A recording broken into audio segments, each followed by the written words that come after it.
넘치도록 풍성한 은혜라는 제목의 하나님의 말씀을 증거하겠습니다. 하나님을 만난 사람들의 특징은 자기 자신에 대해 올바로 볼 수 있는 눈이 생긴다는 것입니다.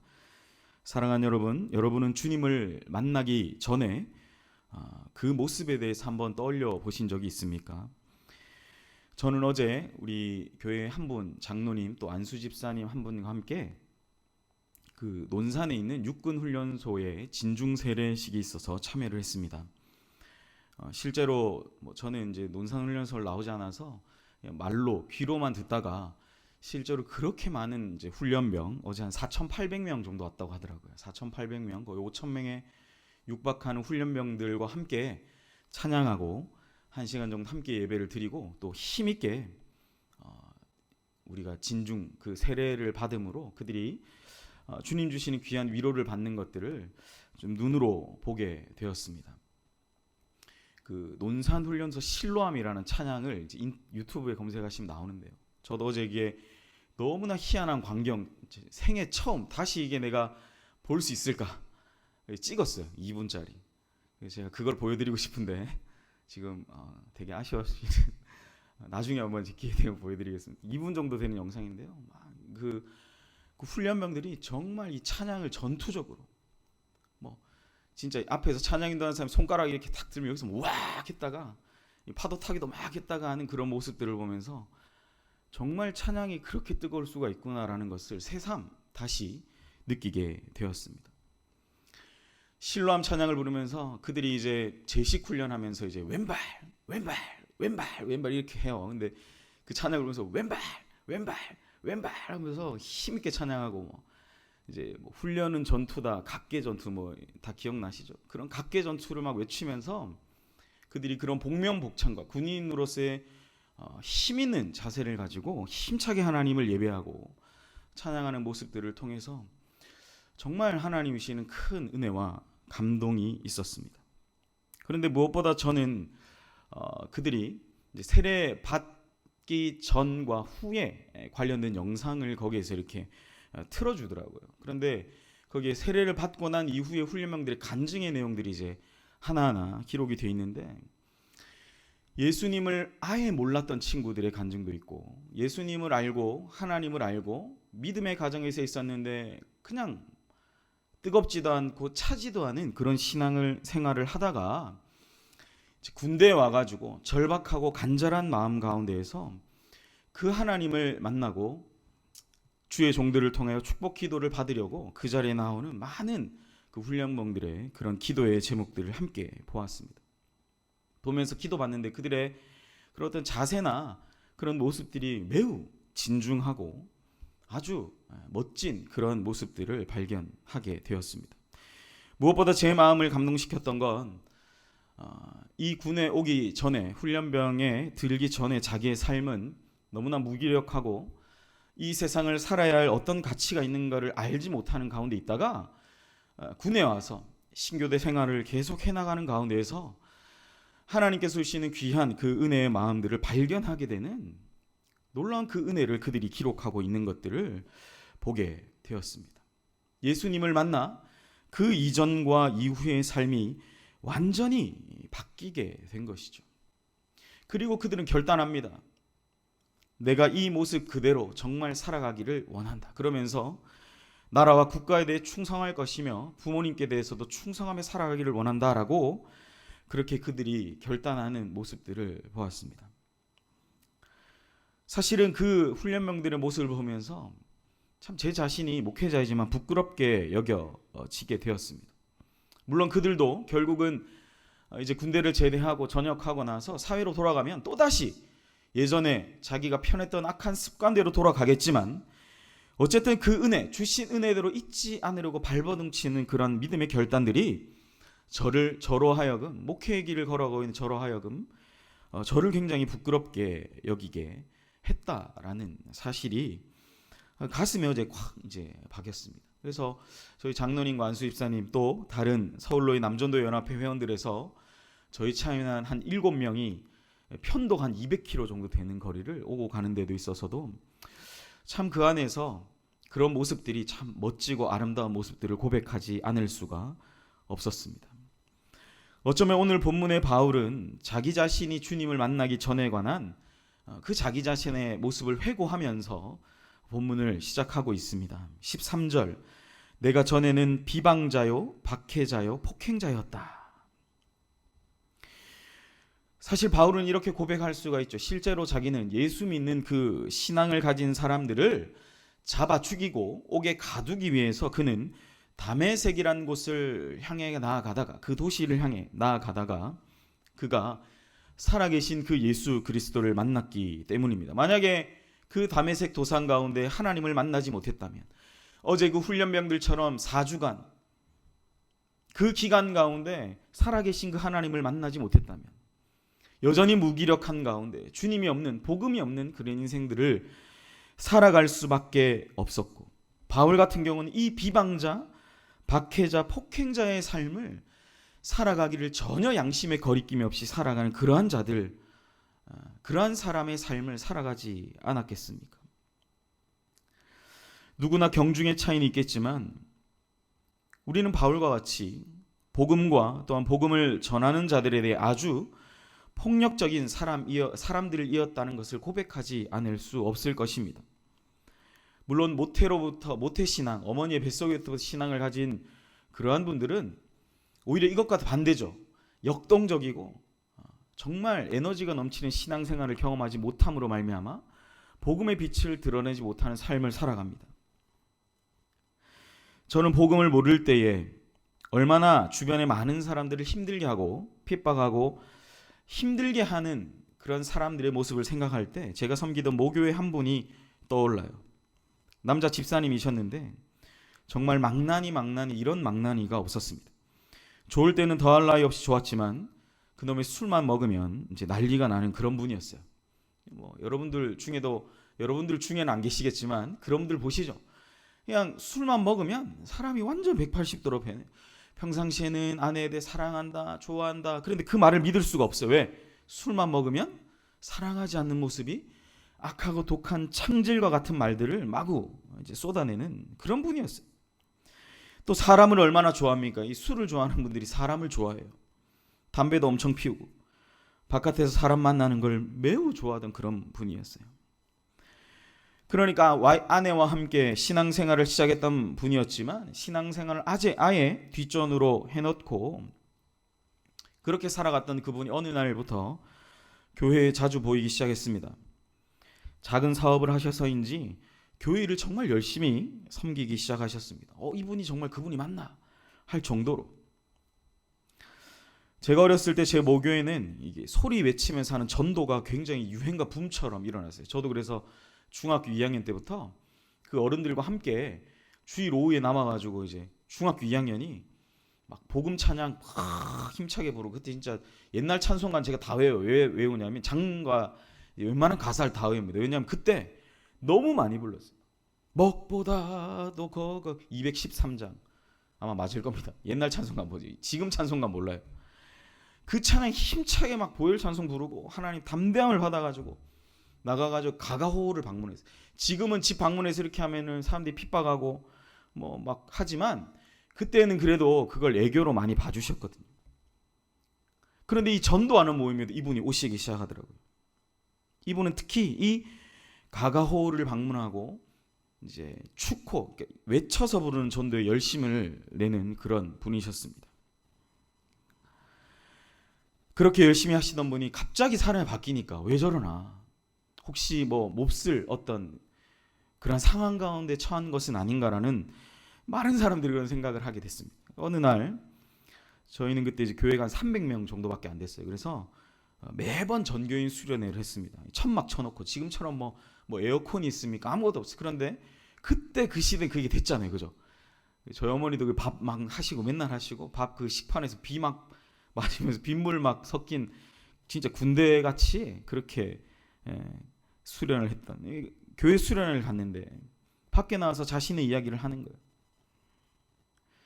요즘에 자신이 교회 일을 열심히 하는 것을 보면서 많은 사람들이 칭찬을 하더라라는 것입니다. 그런데 자기는 그런 사람이 아니다라는 고백을 하는 거예요. 참으로 자기는 자기의 인생을 잘못 살았음을 고백하더라는 겁니다. 무엇보다 사랑하는 아내를 예수 믿는다고 핍박하고 교회 못 가게 하고 성경책을 찢고 했던 그런 자신을 고백하면서 눈물을 흘리신. 근데 그걸 알게 하신 하나님을 만난 거지. 이분. 하나님께서 그 영혼과 그 인생의 문 가운데 찾아오셔서 그 문을 두드려 주시고 그 영혼의 삶이 그 예수님으로 인해서 완전히 변화되는 특별한 경험을 하게 된 겁니다. 그때 결단하게 됐다라는 거예요. 작은 사업을 하고 자기의 시간을 내려면 낼 수 있는 분이긴 했지만 교회에서 하는 그렇게 많은 모임에 어찌하든지 문을 두드리고 나오셔서 정말 그렇게 열심히 하셨어요. 그러니까 여러분, 그분이 처음 시작할 때 뭐였습니까? 술꾼에 담배, 그런 개망나니 그런 망나니가 없다 했던 사람이 완전히 그 인생이 변화되어져서 하나님을 향한, 하나님을 위한 복음의 정말 증거자로 그렇게 온전히 세워지는 것을 보게 되었습니다.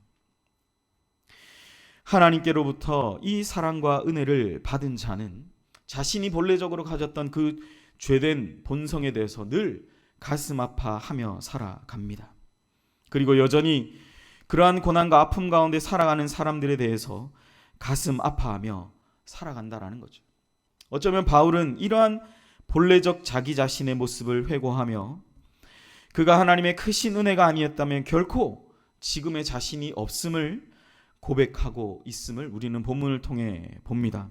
오늘 14절 15절은 그래서 바울이 이 예수를 만난 이후의 삶이 이러하도다라고 고백하는 거죠. 우리 주의 은혜가 그리스도 예수 안에 있는 믿음과 사랑과 함께 넘치도록 풍성하였도다. 사랑하는 여러분, 우리는 어쩌면 우리의 본래적 자아 가운데로 그 죄된 삶으로 돌아가서는 되지 않지만 우리가 적어도 어떠한 존재였다라는 것으로부터 시작해야 됩니다.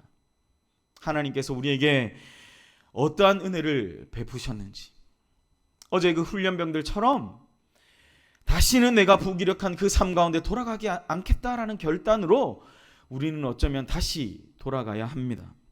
그때로 돌아가지 않는다면 우리는 어쩌면 우리의 삶에 반복적으로 다가오는 그 은혜의 삶 가운데서도 하나님께서 내게 어떤 은혜를 베푸셨는지, 하나님께서 어떠한 은혜와 사랑으로 나를 사랑하셨는지를 우리는 결코 생각할 수도 없고 생각하지도 못하고 우리는 그저 그런 신앙생활의 인생을 살아갈 수밖에 없는 그러한 존재밖에 될 수 없다는 사실을 우리는 분명히 기억해야 된다는 사실이죠. 그러니까 여러분 보세요. 이 디모데 전서를 기록하면서 바울은 고백합니다. 15절 말씀이 아주 놀라운 고백이죠. mit보다 모든 사람이 받을 만한 이 말이요, 그리스도 예수께서 죄인을 구하시려고 세상에 임하셨다 하였도다. 죄인 중에 내가 괴순이라. 여러분, 바울이 지금 바울의 현재적인 상황이 죄인 중에 내가 괴순이라는 말이 어울립니까? 어울리지 않는 사람이에요. 바울은 자신의 사역의 말미에 이 디모데 전후서를 기록했습니다. 유언과도 같은 말씀이다라고 하는 거죠. 그러니까 자기 사역의 가장 복음의 가장 왕성한 은혜와 역사, 사도행전 그 14장 이후의 후반부에 그 놀라운 복음의 역사를 감당했던, 뱀이 그 손을 물어도 죽지 않고 바울이 땀을 닦았던 수건을 사람의 몸에 얹기만 하면 여러분 질병이 떠나가는 그러한 복음의 역사를 감당했던 사람이 여러분 죄인 중에 내가 괴순이라고 말할 수 있습니까? 여러분 그럴 수 없어요. 신앙생활 좀 했다, 내가 복음의 역사가 있었다, 그러면 이런 모습을 가지기가 쉽지 않습니다. 그런데 그는 뭐라고 말합니까?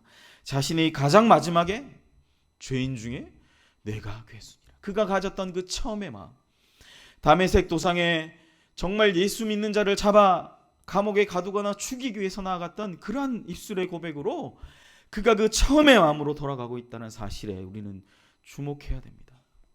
제가 앞서 말씀드렸지만 그분의 그 귀한 간증이요, 그 누구도 그 사람이 그 전에 술 먹었고 담배 피고 개망나니에 사람 좋아하고 복음을 가리우는 그러한 삶을 살았던 사람으로 전혀 보지 않았어요.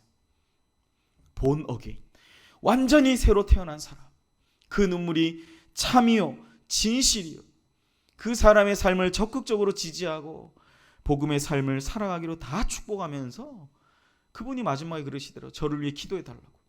제가 이렇게 복음으로 시작한 이 믿음의 삶을 살아가게 해달라고 정말 300명이 그분을 위해서 정말 힘있게 기도해주는 놀라운 일들이 일어나고, 여러분 근데 그런 기도를 하는데 그동안 내가 사과하지 못하고 화해하지 못하고 내가 함부로 말하고 함부로 행동했던 모든 것들이 그 안에서 정말 그 수련회 가운데 본물처럼 터져나오기 시작했습니다.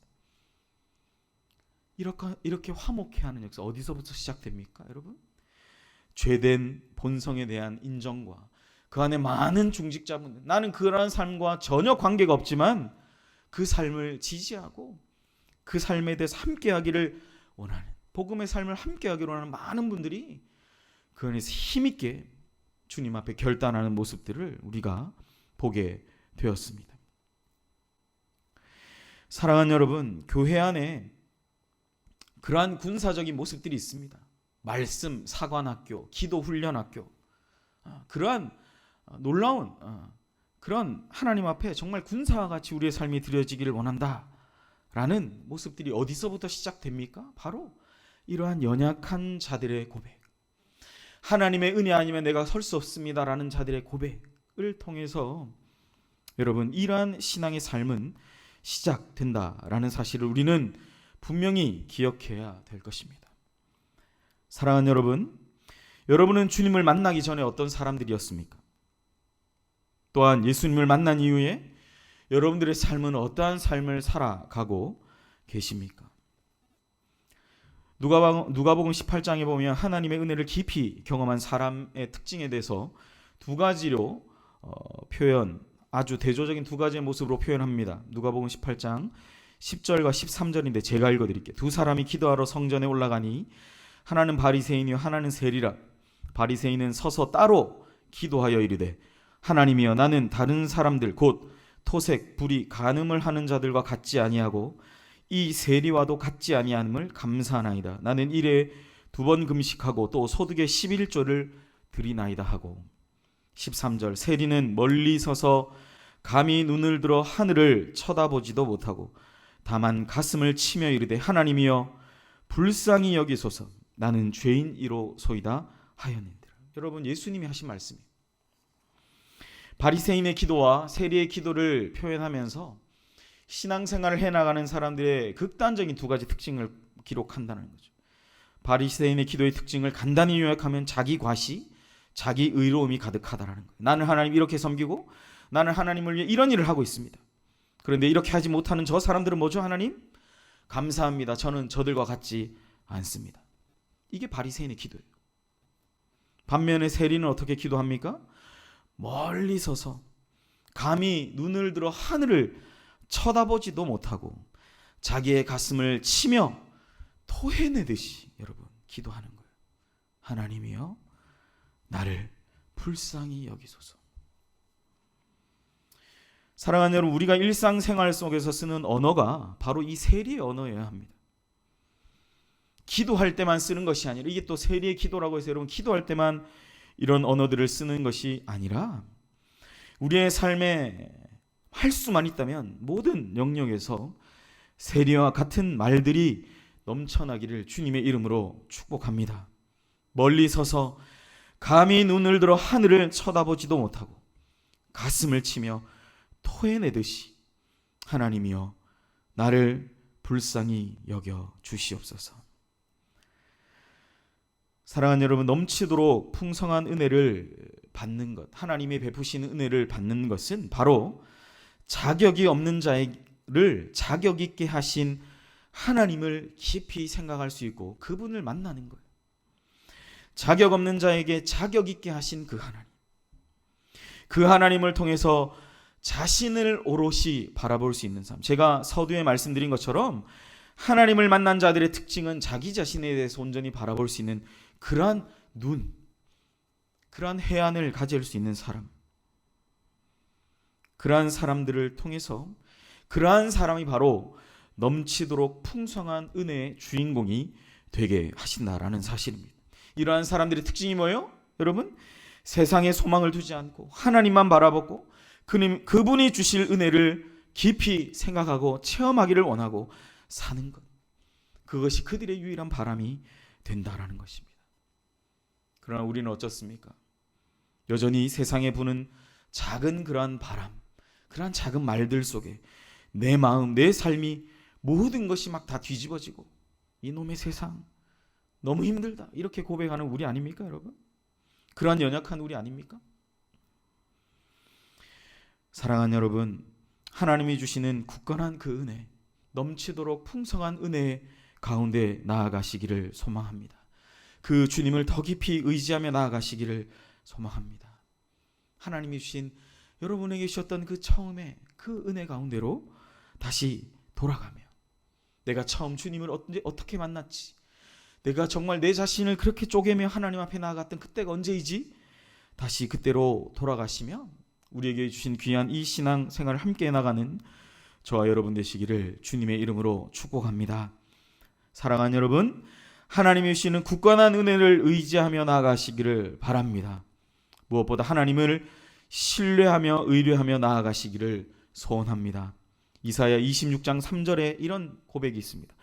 주께서 심지가 견고한 자를 평강하고 평강하도록 지키시리니 이는 그가 주를 신뢰함이다. 여러분, 그러니까 주를 신뢰하는 자는요, 여러분, 평강하도록 그 심지가 견고하게 지켜주신다라는 사실입니다. 여러분, 주님을 신뢰하고 믿고 계십니까? 여러분, 그 주님을 신뢰하는 자들의 그 마음이 늘 평강하고 평강하도록, 그리고 그 삶을 평강하도록 보존하여 주신다라는 거예요. 오늘 이 주님 주신 귀한 약속의 말씀을 붙들고 우리에게 주신 귀한 믿음의 삶을 함께 걸어가는 복된 이 섬김 예배에 참석하신 모든 주님의 백성들 되시기를 축복합니다. 말씀을 맺겠습니다. 주님의 약속을 믿으면, 하나님께서 내게 처음 보여주셨던 그 약속의 말씀을 믿고 나아가면 넘치도록 풍성한 은혜의 주인공이 됩니다. 여러분의 하나님은 지금 여기에 계시며 역사하시는 하나님이십니다. 우리를 만들어 놓고 조성해 놓고 그냥 우리의 삶의 실존으로부터 떠나버린 영국 회의론자들이 얘기했던 그 이신론의 하나님이 아니라 지금 여기 계시며 역사하시는 하나님, 우리의 시간과 공간을 뚫고 우리 안에 들어서 역사하시는 하나님이 되십니다. 그 주님을 신뢰하며 나아갑시다.